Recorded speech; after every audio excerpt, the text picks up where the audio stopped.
ప్రభు ప్రతి దుష్కార్యము నుండి వాక్యం వెంటనే మిమ్మల్ని తప్పించి పరలోక రాజ్యానికి వారసులుగా మిమ్మల్ని చేయునుగాక. యుగ యుగములు యేసుక్రీస్తు ప్రభు నామమునకే మహిమ కలుగునుగాక. ఈ దినం విశ్వాసం గురించి మనం కొద్దిసేపు ధ్యానిద్దాం. హీబ్రూస్ 11th చాప్టర్, హెబ్రీయులు రాసిన పత్రిక 11వ అధ్యాయము 1 నుంచి 19 వచనాల వరకు మనం కొద్దిసేపు ధ్యానిద్దాం. విశ్వాసం మొట్టమొదట సర్వశక్తిగల దేవుడు, సృష్టికర్త అయిన దేవుడు, భూమికి ఆకాశానికి దేవుడు, ఆత్మస్వరూపైన దేవుడు, స్వయంభవుడైన దేవుడు, వెలుగైనటువంటి దేవుడు, మనందరికీ తండ్రి దేవుడు ఒక్కడై ఆ సర్వశక్తిగల దేవుని యందు విశ్వాసం ఉంచితే అద్భుతాలు జరుగుతాయి. జరిగినవని చెప్పేసి పరిశుద్ధ గ్రంథం చెప్తున్నది. విశ్వాసం అంటే అర్థమే పరిశుద్ధ గ్రంథం చాలా వివరణగా చెప్తుంది. అది నిరీక్షింపబడు వాటి యొక్క నిజస్వరూపమును అదృశ్యమైనవి ఉన్నవి అనుటకు రుజువై ఉన్నది. That is called faith. Faith is being sure of what we hope for. Faith is being certain of what we don't see. మరి ఈ ప్రపంచాలు దేవుని వాక్యం వలన లేక దేవుని ఆజ్ఞ వలన నిర్మించబడ్డాయని విశ్వాసం చేత మనము గ్రహిస్తున్నాం. అందువల్ల దృశ్యమైనది కనబడే పదార్థముల నుంచి నిర్మించబడలేదు అని కూడా మనం నమ్మగలుగుతున్నాం. By faith, we understand that universe was formed at God's command, so that what is seen was not made out of what is visible. దేవుని నామానికి మహిమ కలుగునుగాక. అనేక మంది పెద్ద వాళ్ళు గొప్ప సాక్ష్యాలను పొందారు. ఈ దినం మనం ఏబెల్ గురించి, ఇనోక్ గురించి, నోవా, అబ్రహాముల గురించి, సారా గురించి, వాళ్ళ విశ్వాస జీవితాన్ని గురించి మనం కొద్దిసేపు ధ్యానిద్దాం. ఏబెల్ గురించి పరిశుద్ధ గ్రంథం చాలా స్పష్టంగా చెప్పబడినది. By faith Abel offered better sacrifice than his brother Cain. By faith Abel was commended as a righteous man in the sight of the God, because God spoke well of his offerings. దేవునికి అర్పణలు అర్పించే సమయం వచ్చినప్పుడు Abel తన సహోదరుడి కంటే శ్రేష్టమైన వాటిని దేవునికి అర్పించాడు. తన హృదయాన్ని కూడా దేవునికి అర్పించాడు. తను సత్యముతో ఆత్మతో దేవుణ్ణి ఆరాధించాడు. కనుకనే అతడు నీతిమంతుడు అనే సాక్ష్యాన్ని తను పొందుకున్నాడు. దేవుడు ఆ అర్పణలను బట్టి దేవుడు అతని హృదయాన్ని గమనించి గొప్ప సాక్ష్యాన్ని ఏబెల్ గురించి చెప్తున్నాడు. హేబెల్ విశ్వాసాన్ని బట్టి నీతిమంతుడు అని చెప్పేసి అనే సాక్ష్యాన్ని పొందుకున్నాడు. ఏబెల్ చనిపోయిన మృతి పొందినను ఆ విశ్వాసం ద్వారా మనతో ఇప్పటికి కూడా మాట్లాడుతున్నాడు. అదే కయీను అతని స్థితి ఘోరమైన దుస్థితి కలిగినటువంటి హృదయం కలిగినటువంటి వాడు. అతని హృదయం దేవుని ఎదుట సరిగ్గా లేదు. ఏదో ఆరాధన చేయాలి కనుక ఆరాధన చేయాలి, రిచువలిస్టిక్గా అతను ఆరాధన చేయడానికి ప్రయత్నం చేశాడు. హృదయపూర్వకంగా కాదు, ఆత్మతో సత్యముతో ఆరాధించడం అతనికి చేత కాదు. స్వార్థపూరితమైన ఆలోచనలతో ఉండేవాడు. అతను చేసినటువంటి అర్పణను దేవుడు లక్ష్య పెట్టలేదు. కానీ ఏబెల్ అర్పణను దేవుడు లక్ష్య పెట్టాడు. జెనసిస్ 4th చాప్టర్ 4th verseలో చాలా స్పష్టంగా చెప్పాడు. ఎందుకంటే ఏబెల్కు ఉండేటువంటి విశ్వాసాన్ని బట్టి, విశ్వాస జీవితాన్ని బట్టి, తన హృదయ స్థితిని బట్టి అతను గొప్ప సాక్ష్యాన్ని పొందుకున్నాడని మనకు అర్థమవుతుంది. అలాగే ఇనోక్ అనే గొప్ప దైవజనుడు ఉండేవాడు. He was taken from this life so that he did not experience the death. He could not be found because God has taken him away. For before he was taken he was commended as the one who pleased God. దేవునికి ఇష్టడైన వ్యక్తి అనే సాక్ష్యాన్ని హానోక్ పొందుకున్నాడు. విశ్వాసాన్ని బట్టి హానోక్ మరణం చూడకుండానే పరలోకానికి కొనిపోబడ్డాడు. అతను పరలోకానికి కొనిపడబోక మునుపు ఈనోక్ దేవునికి ఇష్టడైనటువంటి వాడని గొప్ప సాక్ష్యాన్ని పొందుకున్నాడని మనం ఇప్పుడే ధ్యానించాం. అలాంటి విశ్వాస జీవితం, దేవునితో కలిసి నడిచేటటువంటి స్థితి మనకున్నదా? Do you have fellowship with Jesus Christ? వాక్యం చదివితే యు ఆర్ ఇన్ ఫెలోషిప్. వాక్యం వింటున్నప్పుడు you are in fellowship with the God. మోకాళ్ళుని ప్రార్థన చేసేటప్పుడు you are in fellowship with God. దేవునితో సహవాసం కలిగి ఉండాలి. హానోక్ అయితే తన జీవితకాలం అంతా దేవునితో కూడా నడిచాడు అని చెప్పేసి మనం పరిశుద్ధ గ్రంథం చెప్తున్నది. దేవుని నామానికి స్తోత్రాలు కలుగును కాక. అలాగే నోవా గురించి, అతని విశ్వాస జీవితాన్ని గురించి అనేకమైన సంగతులను పరిశుద్ధ గ్రంథం బయలుపరుస్తుంది. By faith Noah, when he was warned about the things not yet happened, not yet seen, in holy fear he built an ark to save his family. By faith Noah condemned the world and became the heir of righteousness that comes by faith. Noah అది వరకు చూడని సంగతుల గురించి, జరగబోయే సంగతుల గురించి హెచ్చరించబడిన వాడై విశ్వాసాన్ని బట్టి తన ఇంటి వారి రక్షణ కొరకు ఒక ఓడను సిద్ధపరుచుకున్నాడు. అందువలన అతడు లోకం మీద నేరస్థాపన చేయగలిగాడు. విశ్వాసాన్ని బట్టి కలుగు నీతికి నోవా వారసుడయ్యాడు.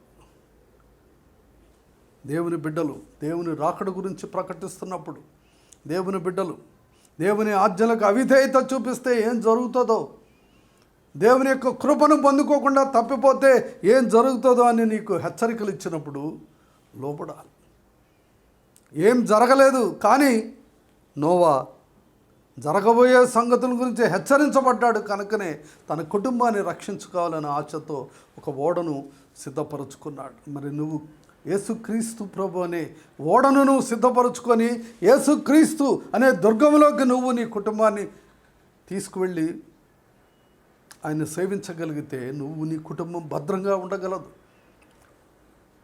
కరోనా వైరస్లు వచ్చినా, ఎలాంటి భయంకరమైన ఇన్ఫెక్షన్స్, ఎలాంటి భయంకరమైన తెగుళ్ళు ఈ లోకంలోకి వచ్చినా, భూకంపాలు కానీ వరదలు కానీ, anything let them happen, but no harm will be done to his children. దేవుని బిడ్డలకు ఎటువంటి హాని జరగదు. యేసుక్రీస్తు అనే ఓడలో నువ్వు నీ కుటుంబాన్ని తీసుకొని వెళ్ళి అక్కడ ఉండగలుగుతున్నావా? యెహోవా నామము బలమైన దుర్గము, నీతిమంతులు అందులో పరిగెత్తి సురక్షితంగా ఉంటారు.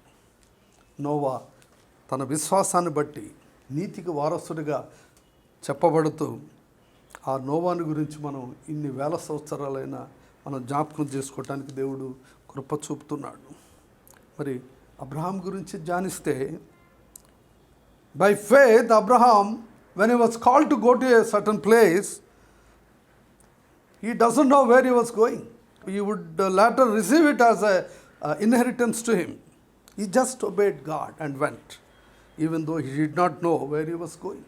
ఎక్కడికి వెళ్తున్నాడో తెలియకుండానే అబ్రహాం పిలువబడినప్పుడు విశ్వాసాన్ని బట్టి దేవుని పిలుపుకు లోబడ్డాడు. Obedience to the word of God, obedience to the commandments of the God is the most important thing. Abraham చేసినటువంటి పని అదే. తాను స్వాస్థ్యముగా పొందబోయే ప్రదేశానికి తాను బయలు వెళ్ళాడు. అది ఎక్కడికి వెళ్ళాలో తెలియకనే తను బయటికి వెళ్ళిపోయాడు. విశ్వాసాన్ని బట్టి అబ్రహాము ఆ వాగ్దానానికి సమవారసులైన అబ్రహాము పిల్లలైనటువంటి ఐజాక్, జాకబ్ వీళ్ళందరూ కూడా గుడారాల్లో నివసించారు. By faith Abraham made his home in the promised land like a stranger in a foreign country. He lived in tents, as did Isaac and Jacob, who were heirs with him for the same promise. దేవుని నామానికి స్తోత్రాలు. ఎందుకు లోబడ్డాడంటే, అబ్రహాము ఈ లోకములో ప్రయాణం అయిపోయిన తర్వాత పరలోకానికి అతను పిలువబడతాడని ఆశించాడు. దేవుడు దేనికి శిల్పి అయినాడో, నిర్మాణకుడైనాడో, పునాదులు గల పట్టణం కొరకు అబ్రహాము ఎదురు చూచుచుండెను. Abraham was looking forward to the city with the foundations whose architect and builder is God. అలాంటి గొప్ప విశ్వాసాన్ని కలిగినటువంటి అబ్రహామును మనం ధ్యానించడం చాలా గొప్ప విషయం. విశ్వాసాన్ని బట్టి వాగ్దానం చేసిన దేవుడు నమ్మదగిన వాడు అని ఎంచుకొనేను. కనుక శారా తన వయస్సు గతించినదైనను గర్భము ధరించుటకు శక్తిని పొందెను. అబ్రహాము కూడా వయస్సు గతించిపోయినా కూడా పిల్లలు కనటానికి దేవుడు తనకు శక్తినిచ్చాడని చెప్పేసి అని పరిశుద్ధ గ్రంథం చెప్తున్నది. From this one man Abraham, and as good as dead because of his age, vast descendants came as numerous as stars in the sky and as countless as the sand in the seashore. మృతతుల్యుడైనటువంటి అబ్రహాముకు ఆ advanced ఏజ్లో సంఖ్యకు ఆకాశ నక్షత్రముల వలె సముద్ర తీరమందలి లెక్కింప శక్యము కాని ఇసుక వలె సంతానం కలిగిందట. ఎందుకంటే he believed the promises of God, he was obedient to the commandments of the God.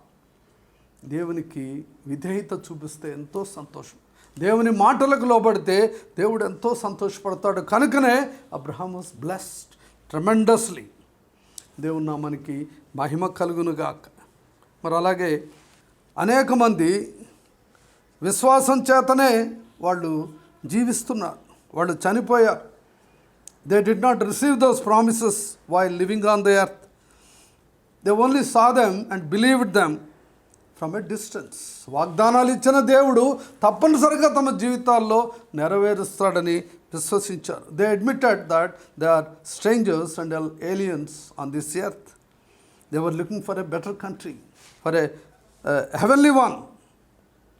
పరలోక పట్టణం కొరకు వాళ్ళు ఎదురు చూచారు. పరలోకానికి తప్పనిసరిగా మనం ఈ లోకంలో ప్రయాణమైన తర్వాత వెళ్ళగలమని విశ్వసించారు. And God is not ashamed to be called as their God, for he has prepared heaven for them. వాళ్ళకి స్వర్గం, పరలోకం సిద్ధపరచబడి ఉన్నది కనుక దేవుడు వాళ్ళను తన కుమారులు అనుకోవటానికి ఎంత మాత్రమును సిగ్గుపడ్డాడట. అంత బలమైన విశ్వాసం కలిగిన వారంటే దేవునికి ఎంత ఇష్టమో మనము చూడగలుగుతున్నాం. వాళ్ళు వాగ్దాన ఫలాన్ని అనుభవించలేదు, దూరం నుండే వాళ్ళు వందనం చేశారు. తాము భూమి మీద ఉన్నప్పుడు పరదేశులము యాత్రికులమై ఉన్నామని చెప్పేసి ఒప్పుకున్నారు. విశ్వాసం కలవారై మృతి నొందారు. ఇలాగూ చెప్పువారు తమ స్వదేశమునకు వెళుతున్నామని నమ్మారు. పరలోక సంబంధమైన దేశానికి వాళ్ళు కోరుకున్నారు, పరలోక సంబంధం, పరలోక రాజ్యాన్ని కోరుకున్నారు. కనుకనే వాళ్ళు విశ్వాసంతో ఉండి ఈ లోకంలో తమ ప్రయాణాలను ముగించారు. అందుచేత తాను దేవుడు వారి దేవుడను అనిపించుకోవడానికి ఎంత మాత్రము సిగ్గుపడ్డాడు. ఎందుకంటే అలాంటి బలమైన విశ్వాసం కలిగిన వారందరికీ దేవుడు పరలోక రాజ్యాన్ని సిద్ధపరచి ఉంచాడు అని చెప్పేసి అని పరిశుద్ధ గ్రంథం చెప్తున్నది. దేవుని నామానికి స్తోత్రం కలగే అబ్రహాము శోధించబడ్డాడు. He was tested. విశ్వాసాన్ని బట్టి తన కుమారుడైన ఇస్సాకును బలిగా అర్పించాడు, అంగీకరించాడు. అబ్రహాము వాగ్దానములను సంతోషంతో అంగీకరించాడు. మృతులను సైతము లేపుటకు దేవుడు శక్తిగలవాడని ఎంచాడు. కనుకనే తన ఏక కుమారుని అర్పించి ఉపమాన రూపముగా అతన్ని మృతుల నుండి తిరిగి పొందుకున్నాడు. When God tested Abraham, he offered Isaac as a sacrifice. He who received the promise was about to sacrifice the one and only son. Abraham reasoned that God could raise the dead people. So figuratively speaking, he did receive Isaac back from death. దేవుని నామానికి మహిమ కలుగునుగాక. ఇలాంటి అద్భుతమైనటువంటి విశ్వాసం కలిగినటువంటి భక్తుల గురించి మనం ధ్యానించినప్పుడు మన విశ్వాస పరిమాణము ఏ లెవెల్లో ఉన్నది, మనము హృదయపూర్వకముగా దేవునికి ఏ బిల్లాగా అర్పణలను అర్పించగలుగుతున్నామా, ఆత్మతో సత్యముతో ఆయన ఆరాధించగలుగుతున్నామా, లేక ఈనోకు వలె దేవునితో కలిసి నడిచే అనుభవాన్ని మనం కలిగి ఉన్నామా, నోవా వలె జరగబోయే సంగతులను గురించి హెచ్చరించబడిన వాడై తన ఇంటి వారి కొరకు ఒక ఓడను సిద్ధపరచుకున్నట్లుగా నీవు సిద్ధపడి నీ కుటుంబాన్ని సిద్ధపరిచి యేసుక్రీస్తు ప్రభు అనే ఓడలో నువ్వు ఉండటానికి మనస్సును నిశ్చయం చేసుకున్నావా? Do you want to be called as a heir of righteousness along with Noah? Noah లాంటి విశ్వాస జీవితం, విశ్వాసాన్ని బట్టి నీతికి వారసుడని అతనికి దేవుడు పిలిచినట్లుగా అతన్ని మనల్ని కూడా దేవుడు విశ్వాసానికి వారసులం, నీతికి వారసులముగా దేవుడు మనల్ని కూడా పిలవటానికి సిద్ధంగా ఉన్నాడు. అబ్రహాం జీవితాన్ని మనం ధ్యానించాం. అబ్రహాం లాంటి విధేయత కలిగిన జీవితం, అబ్రహాం లాంటి లోబడే జీవితాన్ని, తగ్గింపు గల జీవితాన్ని వాగ్దానాలను విశ్వసించగలిగే జీవితాన్ని మనం కూడా కలిగి ఉండటానికి ప్రయత్నం చేద్దాం. ఎందుకంటే దేవుని మాటకు లోబడితే దేవుడు నిత్య జీవాన్ని మనకు అనుగ్రహించడానికి సిద్ధంగా ఉన్నాడు. పరలోకం మన కొరకు సిద్ధపరచబడినది. అనేక మంది గొప్ప సాక్ష్యాలతో వాళ్ళు దూరం నుండే పరలోకాన్ని చూచి ఈ లోకంలో తమ ప్రయాణాలను ముగించారు. కానీ వాళ్ళు మృతి పొందిన తర్వాత పరలోకానికి దేవుని సన్నిధికి వెళ్ళారని చెప్పేసి అని పరిశుద్ధ గ్రంథం చెప్తున్నది. దేవుని నామానికి మహిమ కలుగును గాక. దేవుడు కొద్ది మాటలను దీవించును గాక. ప్రార్థిస్తాం. దయగల తండ్రి, ప్రేమగల తండ్రి, పరిశుద్ధ ప్రభువా, విశ్వాసాన్ని గురించి మరొకసారి ధ్యానించే గొప్ప భాగ్యమునిచ్చావు. నీకు స్తుతులు, స్తోత్రాలు. గొప్ప విశ్వాస వీరుల చరిత్రల గురించి మేము కొద్దిసేపు ధ్యానించగలిగాము. నీకు స్తుతులు, స్తోత్రాలు.